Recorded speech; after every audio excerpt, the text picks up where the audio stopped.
주홍 글씨 8-2 꼬마 요정과 목사. 지사와 윌슨 목사 뒤에 두 사람의 손님이 따르고 있었다. 하나는 아서 팀스데일 목사로 독자들도 기억하겠지만 헤스터 프린의 그 치욕적인 상황이 벌어졌을 때 본의 아니게 잠시 개입되었던 인물이다. 바로 그 뒤에는 의술에 관해서 굉장한 묘술이 있으며 최근 2-3년 동안 이 마을에 정착하고 있는 로저 칠링워스가 따르고 있었다. 학문이 높은 이 사람은 이 젊은 목사의 주치의인 동시에 친구였다. 그런데 이 젊은 목사는 최근에 와서 목사로서의 수고와 의무를 이행하는데 희생적인 전력을 아끼지 않았기 때문에 건강을 많이 해쳤다는 것이다. 손님들보다 한 발 앞서 돌층계를 하나둘 딛고 올라가 객실 유리문을 열어젖힌 벨링엄 지사는 거기에 서 있는 어린 펄의 얼굴과 정면으로 마주쳤다. 커튼의 그늘 때문에 헤스터 프린의 모습은 잘 보이지 않았다. 이게 누군가 하고 벨링엄 지사는 놀라면서 이 주홍색 옷차림을 한 어린애를 보았다. 옛날 제임스 왕의 재위 때 황송하게도 궁정의 가장 무도회에 참석했었는데 그 시절 이후로 처음 보는 일이로구나. 축제일이면 의례 이런 요정 같은 것들이 때를 지어 나타났었는데 그런 아이들을 우리는 로드 오브 미스롤, 그리스도 강탄제 축하회의 사회자라고 불렀지. 그러나 무슨 바람이 불어서 이런 손님이 우리 거실까지 들어오셨나? 아, 정말 하고 늙은 윌슨이 외쳤다. 이 주홍색 깃털을 꽂아나가신 무슨 희귀새 같은데요? 화려한 생유리창에 햇빛이 비쳐서 마룻바닥에 금색과 주홍색의 아름다운 그림자가 생길 때 이런 것을 봤습니다. 그러나 그것은 영국에서 있었던 일이었죠. 그런데 얘야, 넌 누구냐? 내 엄마는 어째서 너를 이렇게 차려입혔느냐? 그래, 넌 기독교도 어린이냐? 교리문답을 아느냐? 혹시 넌 장난꾸러기 요정 아니냐? 하긴 그런 것들은 모두 교황 신봉주의의 유물과 함께 즐거웠던 영국 땅에다 버리고 왔지만 난 우리 엄마 딸이에요 하고 주홍색의 요정이 대답했다. 내 이름은 펄이랍니다. 펄이라고? 펄이 아니라 루비겠지. 그렇지 않으면 산호거나 내 혈색을 봐선 적어도 붉은 장미라고 하는 게 좋겠구나 하고 늙은 목사는 말하고 나서 펄의 뺨을 토닥거려 주려고 손을 내밀었으나 펄은 피해버렸다. 아가야, 내 엄마는 어디 계시냐? 아, 여기 계시군 하면서 그는 지사 쪽을 향해 이 아이가 바로 우리가 의논하던 그 아이입니다. 그리고 그 불행한 여인 헤스터 프린이 여기에 와 계십니다 하고 덧붙였다. 불행하다고요? 하고 지사가 외쳤다. 이런 아이의 어머니라면 필연코 주홍색의 여인이고 당연히 바빌론의 음부에 좋은 표본일 것이라고 단정해야죠. 좌우간 마침 잘 왔습니다. 이 문제를 지금 곧 검토해 봅시다. 벨링엄 지사는 세 사람의 손님을 거느리고 거실 안으로 들어왔다. 헤스터 프린 하고 그는 엄한 시선으로 이 주홍 글씨의 여인을 보며 말했다. 요즘 당신에 관해 얘기가 많았어요. 문제란 다름이 아니라 불멸의 영혼을 가진 듯한 저 아이를 속세의 함정에 빠져 타락할 대로 타락해버린 당신에게 맡겨두어도 권력과 세력을 가진 우리가 우리의 소임을 양심껏 다했다고 할 수 있느냐 하는 것이었죠. 아이의 어머니로서 당신 생각은 어떻소? 당신 곁에서 떨어져 좀 더 순박한 옷차림을 하고 엄격한 생활을 하고 천지의 진리에 관한 교육을 받게 하는 편이 이 어린애의 영원한 행복을 위해 더 나을 것이라 생각되지 않나요? 이런 일에 관해서 어린애를 위해 당신이 할 수 있는 일이 무엇일 것 같소? 저는 여기서 배운 진리를 저의 귀여운 펄에게 가르쳐 줄 수 있습니다. 하고 헤스터프리는 주홍의 표지를 손으로 가리키며 대답했다. 이봐요. 그것은 치욕의 상징이에요. 하고 지사가 딱딱하게 말했다. 바로 그 글씨가 나타내는 그 오점 때문에 우리는 아이를 빼앗아 다른 사람의 손에 넘겨주려고 하는 거요. 그렇지만 하고 헤스터는 침착하게 그러나 더욱 창백해진 얼굴로 말을 이었다. 이 표적이 저에게 가르쳐 주었습니다. 매일같이 가르쳐 줍니다. 지금 이 순간에도 가르쳐 주고 있습니다. 이 교훈으로 제 아이는 더욱 현명하고 더욱 훌륭해질 것입니다. 비록 저에겐 아무 소용이 없다 해도 여러분, 이 일을 신중히 처리합시다. 하고 벨링엄 지사는 말을 이었다. 그리고 앞으로 우리가 해야 할 일도 잘 생각해야죠. 윌슨 선생이 폴이란 아이를 이 아이의 이름이 그렇다니 좀 시험해 보십시오. 그 아이가 과연 자기 나이에 알맞은 기독교도의 교육을 받았는지 말입니다. 늙은 목사는 안락의자에 걸터 앉고 나서 펄을 두 무릎 사이에 세우려 했다. 그러나 엄마 이외의 사람이 몸에 손을 대본 일이 없는 이 아이는 그만 열려있는 창문으로 뛰쳐나가 층계 위에 섰다. 그 모습은 마치 아름다운 깃을 가진 들새가 공중으로 날아오르려는 듯한 모습과 같았다. 윌슨 노인은 이 갑작스런 일에 적지 않이 놀랐다. 그는 인자한 할아버지 같아서 평소에도 아이들을 폭 귀여워했다. 그러나 그는 계속 어린애를 시험해 보려고 했다. 펄 하고 그는 엄숙한 표정으로 말을 시작했다. 너는 어른들의 교훈을 잘 받들어야 한다. 그래야만 내가 커서 어른이 되었을 때에 비로소 진귀한 펄을 가슴에 달 수 있단 말이야. 아가, 너를 누가 만들었지? 말해봐라. 펄은 누가 자기를 만들었는지 정말 알고 있었다. 신앙이 돈독한 가정에서 자라난 헤스터프리는 처음으로 어린애와 이야기한 뒤로부터 하늘에 계신 아버지에 관해서 계속 여러 가지 진리를 가르쳐왔다. 이러한 진리란 듣는 아이의 지식 정도가 아니라 아무리 미숙하다 할지라도 아주 열심히 듣게 마련이다. 펄이 3년이란 생애에서 배운 기독교적 교훈은 참으로 대단한 것이었다.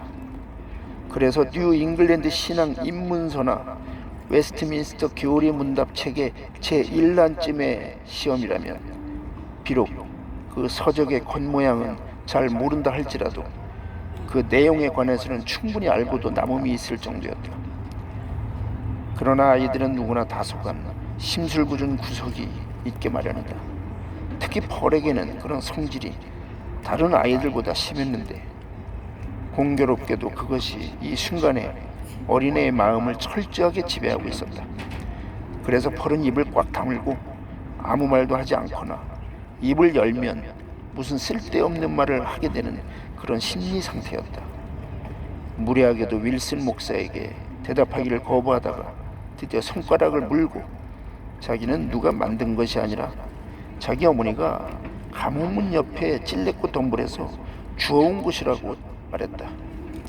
이런 기발한 책상은 아마 지사의 저택 정원에 핀 붉은 장미꽃과 그때 폴은 창문 바로 밖에 서 있었으니까 오늘 여기 오는 도중에 지나친 가무가 필레꽃 덤불에서 생각해낸 것인지도 모른다.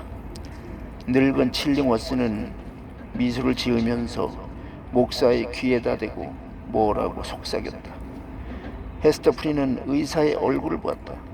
헤스터는 지금 그녀의 운명이 백척간두에 놓인 셈이지만 그 노인의 용모가 너무나 달라졌음을 보고 놀랐다. 참으로 못생긴 얼굴이었다. 원래 희지 못한 그의 안색은 더욱 거무졌고 정상적이지 못했던 그의 몸매는 더욱 이상하게 변해 있었다.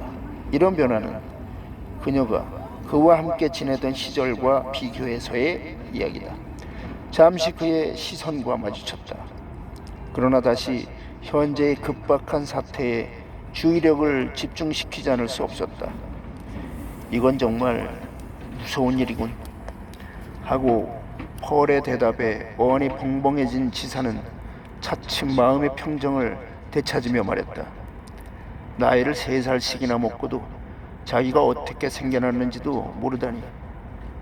더 물어볼 필요도 없이 이 아이는 자기의 영혼에 관해서도 현재 타락된 상태에 관해서도 또 미래의 운명에 관해서도 전혀 모르고 있을 거예요. 여러분, 이 이상 물어볼 필요도 없을 것 같습니다. 헤스터는 펄을 끌어당겨서 억지로 품에 안고는 매우 사나운 표정을 짓고 그 늙은 청교도 관리를 똑바로 쏘아보았다. 세상으로부터 버림을 받고 혼자 남게 된 그녀에게는 자기의 마음을 격려해주는 보물이라고는 단지 이 아이 하나밖에 없는 것 같았다. 그녀는 펄을 지키는 것이야말로 온 세상을 상대로 하여 싸운다 해도 절대 양보할 수 없는 권리라고 느끼면서 어떠한 일이 있더라도 그 권리만은 틀림없이 지키겠다고 결심했다. 하나님이 이 아이를 제게 주셨습니다. 하나님은 여러분들이 제게서 빼앗아간 모든 것의 보상으로 이 아이를 주신 것입니다. 이 아이는 저의 행복이며 생명입니다. 그리고 또 가책이기도 합니다. 펄이 있기에 저는 이 세상에 살고 있습니다. 또 펄은 제게 벌을 주기도 합니다. 이 아이가 바로 주홍글씨라는 것을 모르시겠습니까? 다만 이 아이는 사랑받을 수가 있다는 것입니다. 그렇기 때문에 이 아이는 저의 죄를 벌주는 힘이 100만 배나 더 큽니다. 나는 목숨을 걸고서라도 이 아이를 지키겠습니다. 정말 딱하게 되었군. 원래 무뚝뚝한 사람이 아닌 늙은 목사는 말했다. 어린애는 잘 돌봐드리겠어요. 당신 이상으로 말이요. 하느님이 이 아이를 제게 맡겨주셨어요. 헤스터 프리는 비명을 지르듯이 되풀이했다. 저는 이 아이를 내놓을 수 없습니다. 이렇게 말한 그녀는 갑자기 무슨 충동을 받았는지 젊은 딤스데일 목사 쪽으로 얼굴을 돌리면서 부르짖었다. 제 대신 뭐라고 말씀 좀 해주세요, 제발. 선생님은 과거에 제 목사님이셨고 제 영혼을 책임지셨던 분입니다. 그러니까 이분들보다는 저를 더 잘 아실 테니까요. 저는 어린 것을 빼앗길 수 없습니다. 저를 위해 말씀 좀 해주세요. 선생님은 이분들이 가지지 못한 동정심을 갖고 계신 분이니까 제 마음을 잘 알아주실 것입니다. 또 어미로서의 권리가 무엇이며 이제 어린애와 주홍글씨밖에 남지 않은 이 어미가 마음을 얼마나 강하게 먹고 있는지도 알고 계실 것입니다. 이 간청을 꼭 들어주세요. 전 이 아이를 빼앗기지 않겠습니다. 청을 꼭 들어주세요. 헤스터 프린이 미치지는 않을까 걱정되는 정도의 정신 상태인 그 특이하고도 격렬한 호소를 듣자 젊은 목사는 이런 경우를 당할 때마다 그의 신경질적인 기질이 언제나 그러하듯이 한 손으로 자신의 가슴을 움켜쥐고 창백한 얼굴로 갑자기 한 걸음 앞으로 나섰다. 그는 헤스터가 공중 앞에서 욕을 당할 때 보였던 모습보다도 훨씬 더 초췌해 보였다.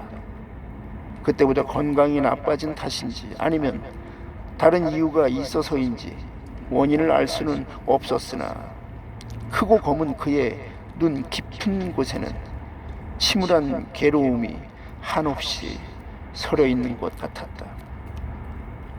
이 여자의 말에는 진리가 있습니다.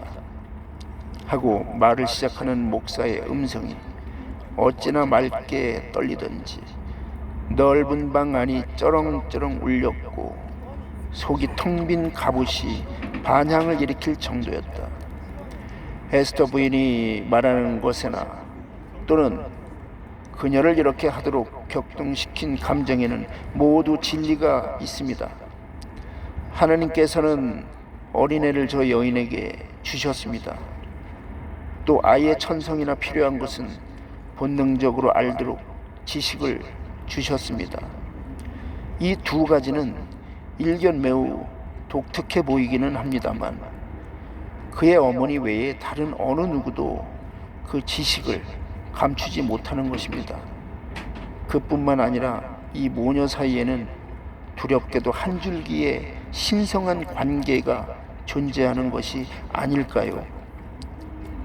아니 그게 무슨 말씀이요, 딤지데일 목사? 그 점을 좀 더 명백히 말씀해 주시기 바라오. 하고 지사는 말을 가로챘다. 그건 그럴 수밖에 없지요. 하고 목사는 말을 계속했다. 그 이유는 만약 우리가 그렇지 않다고 생각한다면 그것은 결국 모든 것의 창조주이신 저 하나님 아버지께서 경솔하게도 범죄 행동을 인정하심으로써 더러워진 정욕과 신성한 애정과의 차이를 중시하지 않았다는 결과가 되지 않겠습니까? 아버지의 죄악과 어머니의 수치가 낳은 이 아이는 그 어머니의 마음에 대하여 여러모로 감화를 주기 위해 하느님 손에서 태어난 아이입니다. 그런데 지금 그 어머니는 아이를 보호할 권리를 저렇게 열렬하게 괴로워하면서 호소하고 있는 것입니다. 이 아이는 그 어머니에게 축복을 가져다 주기 위해 그 어머니의 생활에 유일한 축복을 가져다 주기 위해 태어난 것입니다. 또 그 어머니 자신이 우리에게 말했듯이 그 어머니의 죄를 벌하기 위한 것도 됩니다. 생각지도 않는 순간에 몇 번이고 나타나서는 어머니의 마음을 휘젓는 고통이며 불안한 가운데 얻은 기쁨의 절정에 느끼는 고통이요 자극이요 언제나 반복되는 고뇌인 것입니다. 이 부인은 이러한 생각을 저 아이의 옷차림 속에서 충분히 표현하지 않았습니까? 그것은 어머니의 가슴을 태우는 저 주홍색의 상징을 싫든 좋든 우리에게 연상시키지 않습니까? 좋은 말을 했습니다. 하고 마음씨 착한 윌슨 노인이 큰 소리로 말했다. 나는 또 저 여자가 자기 아이를 구경거리나 만들려는 줄 알았어요. 아닙니다. 그렇지 않습니다. 하고 딤지데일 목사는 말을 이었다. 제 말을 믿어주십시오. 이 부인은 저 아이라는 형체를 빌려 나타내신 하느님의 엄숙한 기적을 깨닫고 있습니다. 무엇보다도 어머니의 영혼에 생명을 주어서 더 깊은 죄에 빠뜨리려고 꾀는 악마의 유혹을 물리칠 수 있도록 하느님의 은총으로 저 어린애를 내리신 것이라고 여인은 생각하고 있을 것입니다. 저로서는 이것이 진실이라고 생각합니다만, 그러니까 저 여인이 불멸의 영혼을 지닌 어린애, 즉 영원한 기쁨이나 슬픔을 만들어낼 이 아이의 뒷바라지를 한다는 것은 이 불쌍하고 죄 때문에 괴로워하는 여인을 위해서 좋은 일입니다. 그러노라면 이 어린애를 통해 정의를 배우게 되고 또 자기의 타락을 회상하여 명심케 될 것입니다. 또 저 여인이 이 아이를 천국으로 인도할 수 있다면 창조주의 신성한 약속에 의해 아이가 또한 그 어머니를 천국으로 인도하리라는 것을 배우게 될 것입니다. 이렇게 되면 이 여인에게 얼마나 다행한 일이겠습니까? 이 점에 있어 죄 지은 어머니는 죄 지은 아버지보다도 행복할 것입니다. 그러니까 헤스터 프리엔을 위해서, 또 불쌍한 어린애를 위해서 이 모녀를 신의 섭리대로 그대로 두는 것이 좋겠습니다. 상당히 열띤 어조로 말씀하시는군요 하고 늙은 로저 칠링워스는 말하면서 빙그레 웃었다.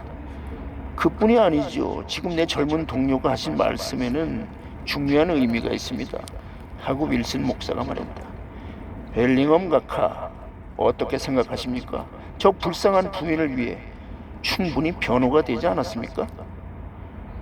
정말 그렇습니다 하고 지사가 대답했다. 참 좋은 의견이니 이 문제는 그대로 둬보기로 합시다.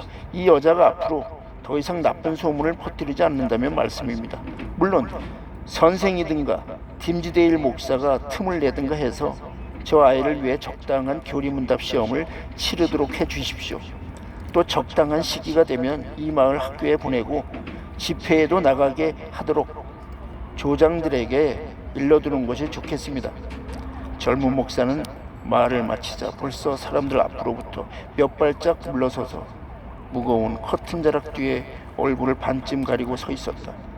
그러나 햇빛에 비쳐 마룻바닥 위에 던져진 그의 그림자는 열띤 호소를 하고 난 다음에 흥분으로 아직 떨고 있었다. 이때 변덕스러운 요정처럼 사납던 펄이 살그머니 그 목사에게로 다가가 자기의 두 손으로 그의 손을 잡아 자기 뺨에다 댔다. 그렇게도 다정스럽고 얌전하게 애무하는 모양을 본 어머니는 속으로 저 아이가 과연 내 펄일까 하는 생각이 들 정도였다. 그러나 엄마는 이 아이의 가슴속에 사랑이 있음을 알고 있었다. 그것이 언제나 격정의 형태로 나타났던 것이다. 지금처럼 따뜻하고 부드럽게 표현된 일이 이제까지 2번이나 있을까 말까 했지만 이 목사는 오랫동안 여인이 자기에게 갈구하던 애정을 제외하면 이 어린애의 애정만큼 아름다운 것은 없었다. 아이의 애정은 정신적 본능 때문에 자연히 우러나오는 것이었고 진정으로 사랑받을 만한 가치가 있음을 우리에게 암시하고 있기 때문이다. 목사는 아이의 머리 위에 손을 얹고 잠시 주저하다가 그 아이의 이마에 키스했다. 그러나 평소에는 없었던 어린 펄의 그러한 감정은 그 이상 오래 지속되지 않았다. 그 아이는 큰 소리로 웃으면서 거실 저편으로 뛰어갔다. 어찌나 가볍게 뛰는지 윌슨 목사는 아이의 발끝이 땅에 닿았느냐고 다른 사람들에게 물을 정도였다. 저 꼬마가 말괄량이가 요술을 부릴 줄 아는군요 하고 그는 팀지데일 목사에게 말했다. 저 아이는 공중 여행을 하는데 마녀 할멈의 빗자루, 마녀는 빗자루를 타고 공중을 비행한다고 일컬어진다. 따위는 필요 없겠는데요. 참 이상한 어린애군요 하고 늙은 로저 칠링워스가 말했다. 이 어린애에게서는 어머니의 성격을 금방 찾아낼 수 있습니다. 이 어린애의 성질을 분석해서 그 성격이나 체질로 미루어 이 아이의 아버지를 추정해보는 일은 학자의 연구로 불가능하지 않겠는데요. 여러분의 의견은 어떻습니까? 아닙니다. 이런 문제는 세속적인 학문이 주는 열쇠로 그 단서를 찾는다는 것은 죄스러운 일입니다 하고 윌슨 목사가 말했다. 차라리 단식하면서 기도하는 편이 좋습니다. 하나님의 섭리에 따라서 그것이 저절로 드러나지 않는 한 이런 비밀은 그냥 두는 것이 더 좋지 않을까요? 그러므로 기독교 신자는 누구나 이 불쌍한 아이에게 아버지와 같은 친절을 베풀 의무가 있습니다. 이 문제는 만족스럽게 해결되었으므로 헤스터 프리는 펄을 데리고 지사의 저택에서 나왔다. 모녀가 층계를 내려갈 때 어떤 방의 창문이 열리면서 환한 빛 속에 지사의 누이 동생인 성질 고약한 히빈스 부인, 이 여자는 몇 해 뒤에 마녀라고 해서 처형당했다. 의 얼굴이 보였다. 이봐요, 이봐. 하고 히빈스 부인이 불렀다. 그 여자의 불길한 인상이 이 명랑한 저택의 신선감에 검은 그림자를 던져주는 것 같았다. 오늘 밤에 함께 가지 않겠어요? 숲속에 재미있는 친구들이 모이기로 되어 있는데 예쁜 헤스터 프린도 한데 끼게 될 것이라고 마왕하게 약속을 해놨지. 가지 못해 죄송하다는 말이나 전해주시죠 하고 이기양양한 미소를 지으며 헤스터가 대답했다. 난 집에서 폴을 돌봐줘야 합니다. 그 사람들이 이 아이를 빼앗아갔더라면 기꺼이 당신과 함께 숲속에 들어가 악마의 장부에다 내 피로 서명을 했겠지만 멀지 않아 당신 스스로 그곳으로 가게 될걸? 하고 마녀는 눈살을 찌푸리며 창문 안으로 얼굴을 감추었다. 히빈스 부인과 헤스터 사이의 대화가 하나의 가설이 아니고 정말로 있었던 일이라고 한다면 타락한 어머니와 그녀의 악한 마음에서 태어난 어린애와의 관계를 끊어서는 안 된다는 젊은 목사의 주장이 결국 옳았다는 실증이 될 것이다. 이렇게 일찍부터 어린 폴은 어머니를 악마의 손으로부터 보호해 주었던 것이다.